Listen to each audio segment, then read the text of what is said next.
Hello, everyone, and welcome to 2018 on my channel. I let's face it, 2017 wasn't a good year. Aside from the Six Doctors, I didn't have that many uploads. I mean, there were the few meme videos and the wonderful Nardole tribute, which got recognition from Matt Lucas himself, which I was very proud of. But 2017 was not a particularly good year. So 2018, I'm striving to change that. I'm on school holidays right now, so I've plenty of time to do several videos. I'm currently filming for my next FA release, Revitalization of the Cybermen, which should be out, I'm hoping, around April, May time. And I thought, well, granted I'm doing filming right now, but why not, try other simpler videos? Which would be able to get some content onto the channel. I'm hoping to break the 200 subscribers mark by the end of the year.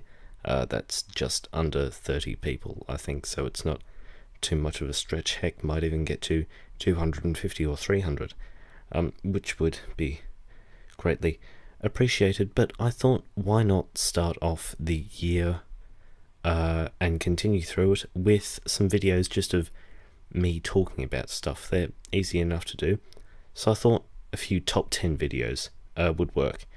And I thought about stuff that people would like to hear, but also stuff that people probably wouldn't have considered that much. I've made a little list. I've got, of course, the big ones, like today's video, my top 10 doctors, but I've also got, of course, other characters, companions, monsters, villains, etc., etc.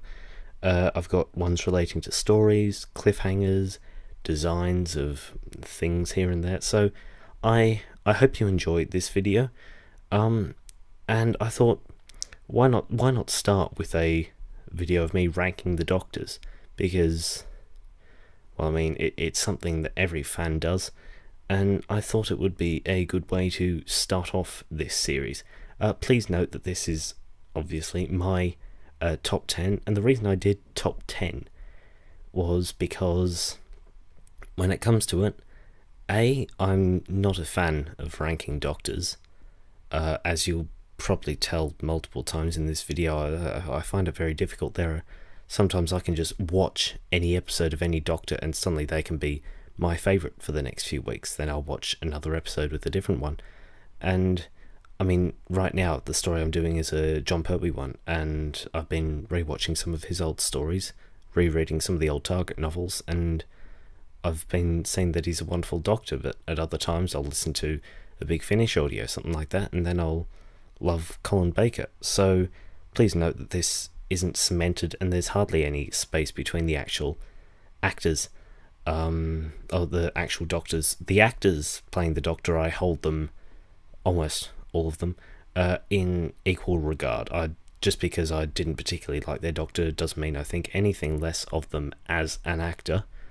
I don't think any one of them has never been a brilliant contribution to the show, and I just think that sometimes the roles they play didn't particularly suit my tastes. So without further ado, because I've already rambled in the intro, let's get started with my top 10 Doctors.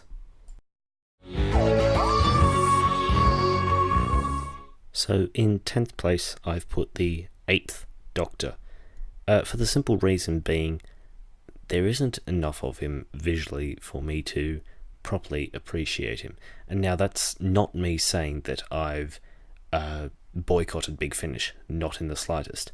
I will be the first to tell you, if you ask me, that Big Finish is a wonderful contribution, not only to the Doctor Who franchise, but to the BBC, to the increase of radio and audio production awareness. And as if you follow me on Twitter, you've probably already gathered, just this early into the year, I've practically blown my bank balance on their stuff. So no, I do not in any regard dislike Big Finish, but the 8th Doctor, all we've seen of him visually is, of course, the TV movie and Night of the Doctor.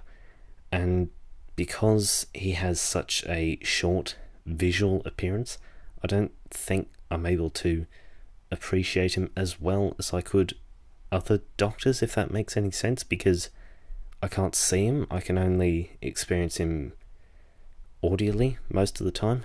I'm probably not making sense here, but because his performance is only audio, which is, a credit to Paul McGann that he's able to pull off such amazing performances just through his voice, granted with assistance from the actual sound department from Big Finish, but nevertheless it's the fact that he's able to pull it off and it's just his voice. He carries that much emotion, that much vigour, that much energy to his role.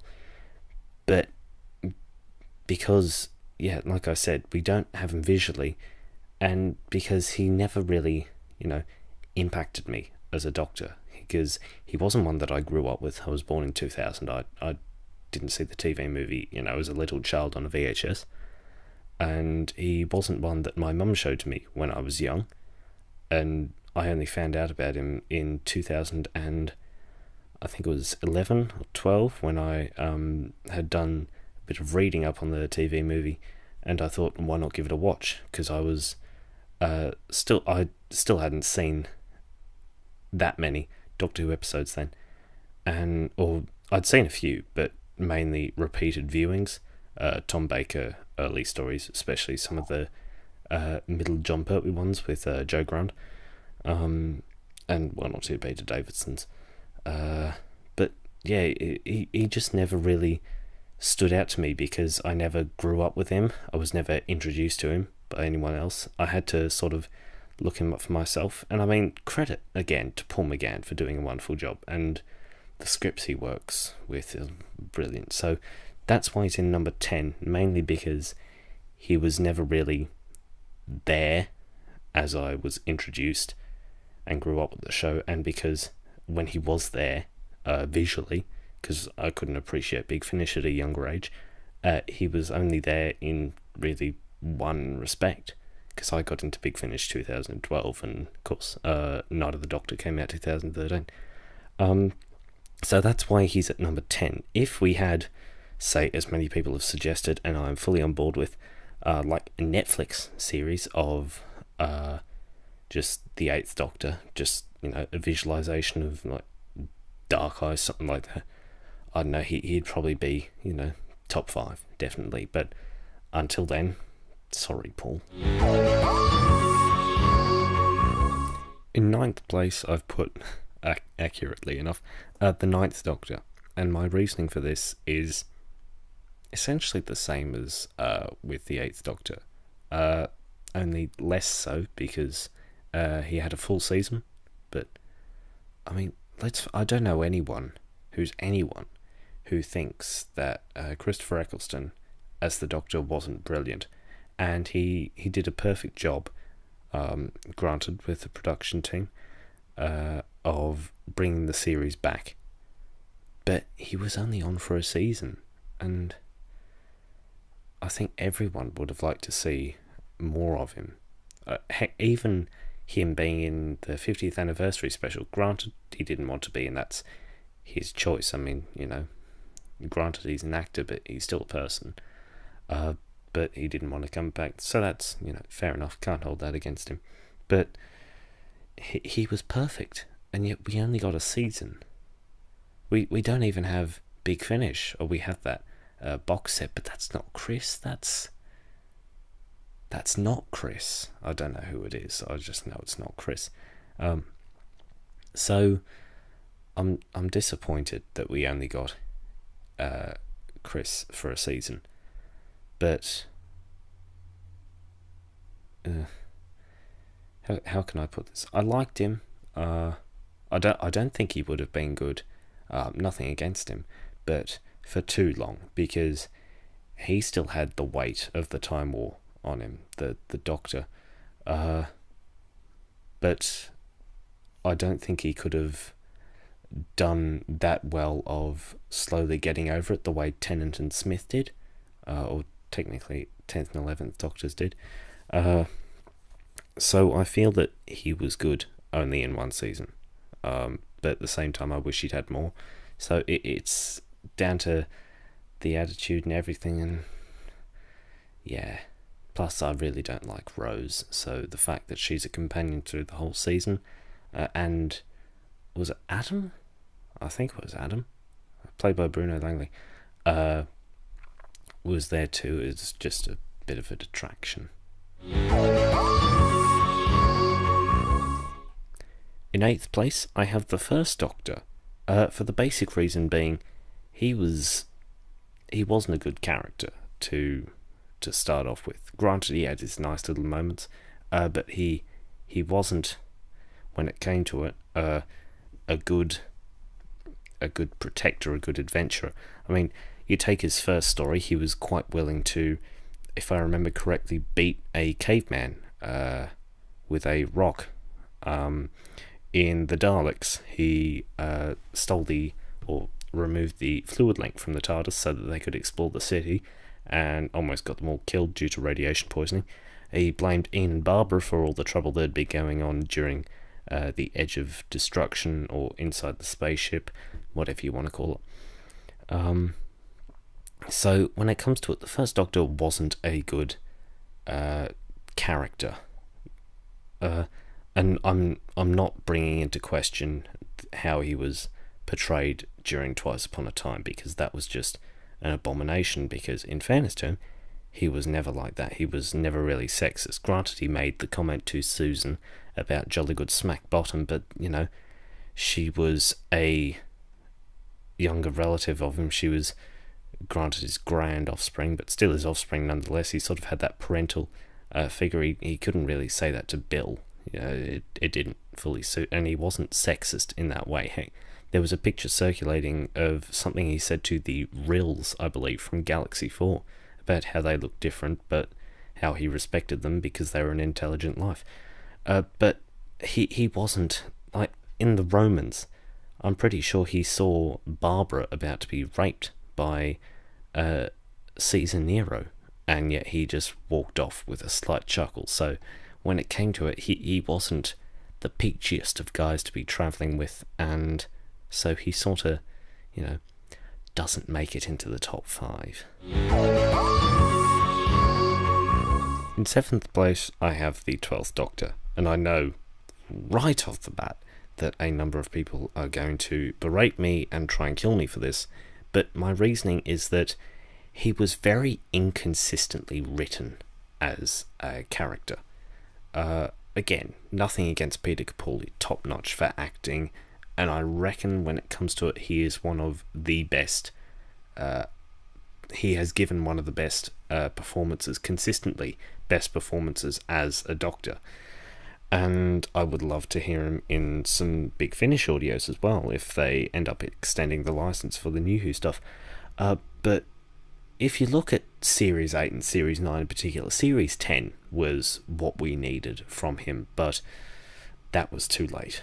He'd been the Doctor, or that was his 4th year of being the Doctor, and if they'd had that sooner, I reckon people would have taken to him a lot sooner. But you look at stuff like Dark Water, Death in Heaven, where he's, grumpy, alien, which never made sense, because, I mean, if you look at John Pertwee's tenure, he spent years in the company of humans. He should know full well how to act around them. That whole being an alien and not knowing everything is just stupid.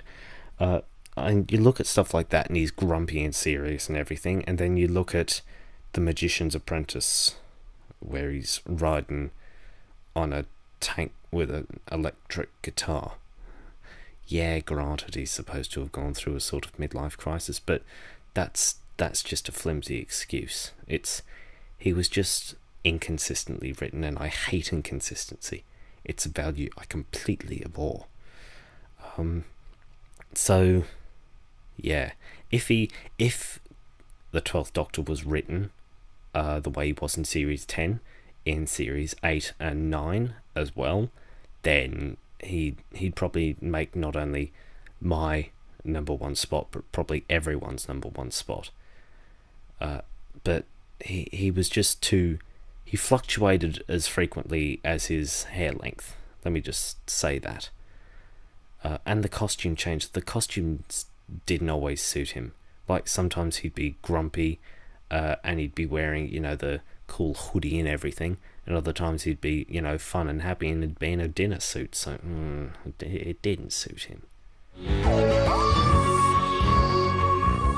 In sixth spot, I've put the Fourth Doctor, and I know if my mum hears me say that, she's going to rip my gizzards out, but because this is where it gets hard. The top 5, the top 6 for me, they really sort of mesh into one, and it's really difficult for me to pick them. But I don't know. I love the Fourth Doctor. He's brilliant. He's got the humour that the Doctor should have. He's got the eccentricity, but not over the board in his costume.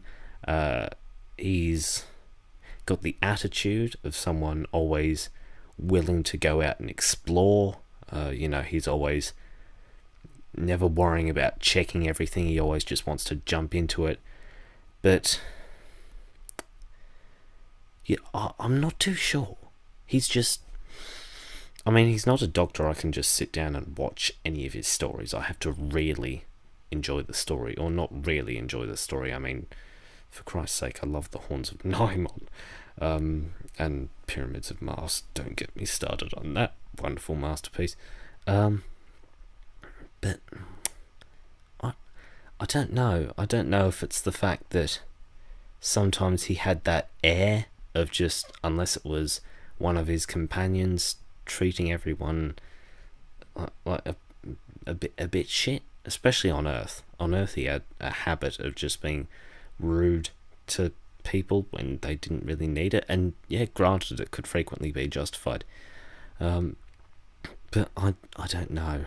I just not to bring actors into it, because I've tried to refrain from that. I know I've mentioned them a lot, but apparently Tom Baker wasn't the most agreeable person on set. I don't know, he's good, but he's not perfect for me. Plus, at times I find him to be overrated, because he can just, I say he was rude to people except his companions, but at times he could also be the rudest to his companions. He was definitely smug. He was smug and he was proud. All you need to do is look at the Key to Time series to see that. And maybe that's my reasoning, I don't know, but he's not my favourite. So, yeah, I don't know how to pick it, but he just doesn't make my top 5. In fifth spot, we come to the only Doctor I've ever met, Seventh, played by Sylvester McCoy, and I like him, but he's not number 1 for me for similar reasons to Capaldi, because he was inconsistent. Look at season 20, I think it's 2024, his first. It starts with Time in the Rani. I could be having my numbers mixed up here. And then you look at season, I'm pretty sure it's season 26, his last season, with Curse of Fenric and Survival. I think Ghostlight was in there too.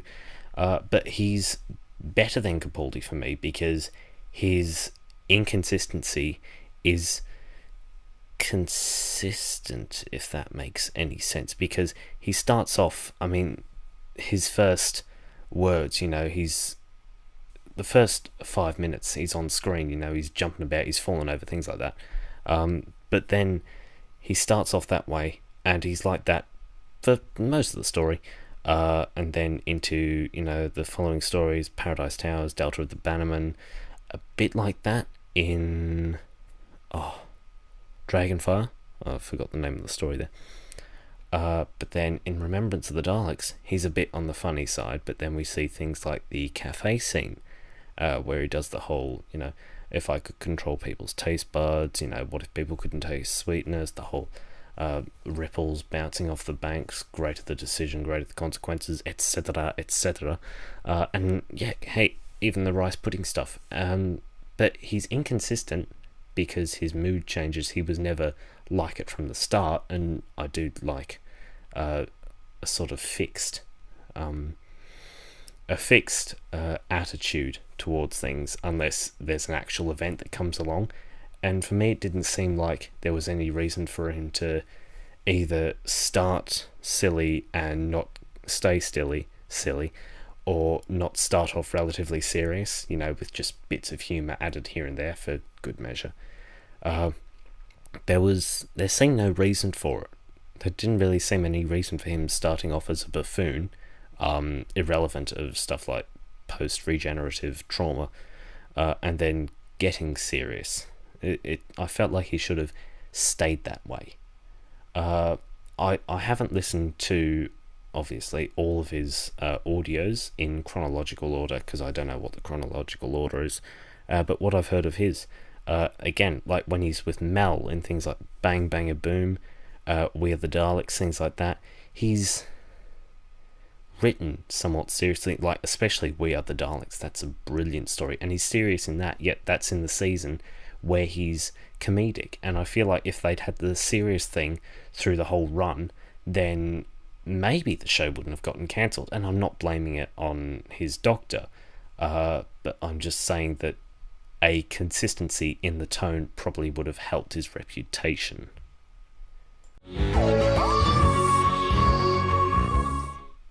In fourth place, I have the Fifth Doctor, who I really enjoy, because I enjoy most of his stories. I think Time Flight, which I can tolerate, I don't enjoy that much, but stories that are never that highly rated, like The Visitation, I adore. The Awakening is really enjoyable. Frontiers and Terminus are the only of his that I haven't seen, and I mean, even Warriors of the Deep I'll sit down and pop on from time to time. He was very energetic, and I enjoyed that, because especially after Tom Baker's last season, or the Fourth Doctor's last season, where he was very old, you could see it, he looked very old, and then suddenly we've got this bright fresh face who was no longer like a father or a grandfather figure, but more like an older brother, which was good, because I was introduced to him when an older brother would have sometimes been good, because I was still growing up, and so he would have been brilliant for younger audiences, because he wasn't someone who he wasn't a scientist, he was a cricketer. I mean, just look at his garb, he was brilliant as a figure that you could look up to and admire, but wouldn't tell you what to do, well, unless you were Tegan. And his audios too are brilliant. I mean, listen to Spare Parts if you haven't. If you haven't listened to Spare Parts, listen to Spare Parts. And because he was energetic, because he had that type of connection with his companions, I really enjoyed him, because he somewhat broke the mold, but in a good way.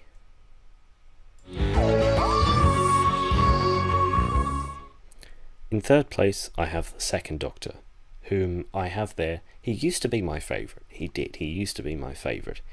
But, and again, not trying to bring actors into this, but I got the audiobook of Patrick Troughton's biography, written by his son, and he was not the nicest person to his family. I won't go into that now. This isn't the video for that. But it probably affected my judgment of his Doctor, and he was in the somewhat sexist region. Like, I mean, you listen to him when he's talking to Polly about, whenever she makes comments of, granted she's offering, but, I'll go pop the coffee on, nothing like, oh no, Polly, you're not here for that, you're here to have fun with me, let one of the men go do it. He's always, he's always happy to give others the dirty work, if I'm honest. Like, granted, he had some great scenes, like in The Seeds of Death, where he, said to the Ice Warriors who were going to destroy Earth, oh, you destroyed our ship, oi mate, you were going to destroy an entire planet. And he did have really good moments like that, but they were few and far between for me. I found that, too often he relied on people like Jamie. He wasn't a good hero when it came to it. He was smart, he could use his brain, but that was all he had going for him. He didn't have brawn. I mean, you look at him in the Three Doctors, he's outshined by John Pertwee. You look at him at any of his stories, he's outshined by Jamie and Ben, sometimes the Brigadier and other unit chaps who were there. He frequently made allies with soldiers and captains who could defend him when it came to it. And as such, he doesn't have that image of someone who, you know, if you go off with him, you travel with him, you don't feel completely safe with him. Not because, you know, you think you're going to get killed, but because you feel that if something were charging towards you, you wouldn't be able to stop it.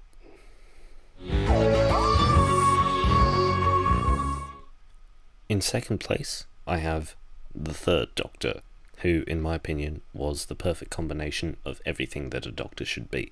He was the action hero, you know, with all his Venusian Aikido and every other karate chop on the planet, and really shoved it up Tennant's ass when he said that whole, you know, oh, never carry weapons. Yeah, bullshit, you don't.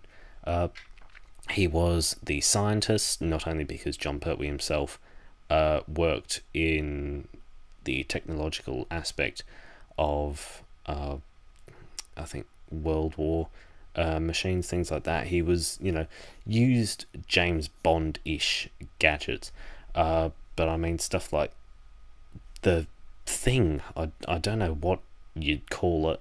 It had a name, but the Thing, you know what I'm talking about, in the Time Monster, with the kettle and the forks and the tea bag and the corkscrew. Oh my god. But in the Daemons, where he's, you know, quite happily saying, no, this is all just technological stuff, not magic. He was the scientist, he was the action hero. He dressed wonderfully, like that dress sense with the velvet jackets and the smoking jackets and the frilled shirt. Oh, beautiful. Like, I just have a set of gifs that every now and then I just enjoy digging out, and it's just him, you know, striking different poses, and, you know, doing all his fancy karate moves, and he was wonderful. He was a caring figure when he needed to be, like in the Time Monster, that speech about the daisiest daisy, just little smiles here and there, like when he was comforting Sarah in The Monster of Peladon when they were, you know, being interrogated by the Ice General Commander Isixir, I believe his name was. He was perfect. One thing, he could be a bit of an arse to Joe at times, which is why he isn't number one for me, but it's such a small gripe, and I love him as the Doctor. There isn't a single one of his stories that I do not enjoy. I have officially seen every single one of them. The last one I had to watch was The Mutants, which, not too bad. It's not my favourite by any means. I mean, one of his stories is my favourite, but that's for next week's video. But no, I really enjoy his Doctor. I really enjoyed his era. I think the 70s was a brilliant era. I enjoy his enemies. I enjoyed Roger Delgado. I enjoy him being part of the unit family. Like I said, him sometimes being a bit of an arse to Joe and to other people when he didn't really need to be, because he looked down on them, which probably he was annoyed because of his exile. I'm not trying to justify him, I'm just trying to reason it. But aside from that, he is perfect. But he doesn't take my number one spot. No, the position of number one goes to Colin Baker's Sixth Doctor. Certainly a controversial one. Some people think it's just a statement, you know, oh, just because you don't like New Who, you know, and David Tennant's the main New Who and Colin Baker's always the worst when you go for him. No, that's bullshit. I like Colin Baker. Colin Baker, the Sixth Doctor, is a great Doctor. People just don't appreciate it because there are so many things. There's the coat. There's the fact that he strangled a companion on the first episode. Yet somewhat dubious behaviour, I will grant you. But I'll say this. Listen to his big finish. And this is where I get defensive of him. Yes, I know this is the reason I had the Eighth Doctor at 10th position. But it's also the reason I have Colin at number one. I mean, Colin, first of all, we have visually. We start off with the twin dilemma. Not a bad story. I'm very much like the Third Doctor in that there isn't really a Sixth Doctor story that I won't watch. There are some I will watch more than others, and admittedly, I didn't get through Time Lash till the second viewing. Everything else was the first. But I exposed myself to his Doctor when I had the whole mantra of he was the worst Doctor in my head, and I thought, oh yeah, let's see how bad this is. Yeah, I'll probably agree. And I watched, I believe it was Attack of the Cybermen. Revelation of the Daleks was my first story of his. And I watched it primarily because I enjoy the Daleks, and I find any story with them in it considerably easier to watch. And I thought, it'd be difficult. I'd just sort of ease myself into it. And I watched it, and I thought, oh yeah, not too bad. I considered the fact that, it's later on, what was he like at the start? So I went for Attack of the Cybermen for the same reason I went for Revelation, because it was an enemy I was familiar with. I watched it, and I thought, he's a bit abrasive, is that the word? At times. He isn't the easiest to get along with, but I enjoy him. So I didn't watch another of his stories next. No, I started marathoning The Key to Time. But then I went back and I watched The Two Doctors, because Sontarans and Patrick Troughton. I watched Vengeance on Varos, because it had apparently it looked good to some other people. I think I saw it as someone's favourite Sixth Doctor story on a video of theirs. I can't remember whose. And I just kept watching his, and I kept thinking to myself, what people are saying about him is bullshit. Excuse my French. But listen to him alongside Maggie Stable's Evelyn Smythe, I request of you. Listen to him alongside Frobisher in The Holy Terror. Watch him in Trial of a Time Lord. Seriously, look at him, especially when he's with Perry on The Mysterious Planet. The Mysterious Planet Part 2. Watch him, and you will see how much he mellows out. You will see how he stops being the arrogant character that he is. And, I mean, I have every love for Colin Baker. I haven't seen a single thing against him. I haven't heard a single thing against him. I haven't read a single thing against him. And it's possibly my sympathy for him. I grant you that's a possibility, but it's just a combination of that many things, of him developing as a character. Yes, again, this is against what I say about Sylvester McCoy and Peter Capaldi's portrayals, but theirs were inconsistent writing, in my opinion, whereas his was development. His started out as, I'm one of the greatest Time Lords in the universe, or I am the greatest Time Lord in the universe, and then, it was sort of a wake-up call, and he thought, hey, I'm not that important. So, yeah, he's not too bad. He's not too bad. Not too bad. Greatest compliment I could pay anyone. He improves as a character. He has character development. His coat is beautiful. No one can tell me otherwise. His relationship with his companions. You've got Perry, Frobisher, Evelyn, some of the... I can't remember who, but there was a character he had in one of the Virgin Missing Adventures, guy with glasses. You've got Mel, you've got...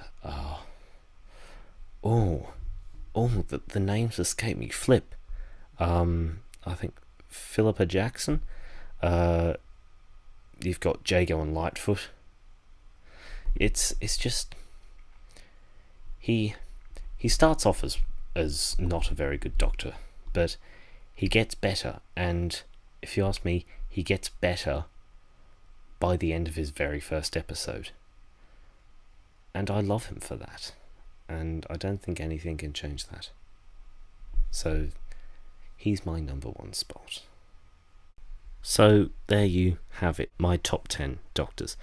No, David Tennant wasn't in the top 10. No, Matt Smith was not in the top 10.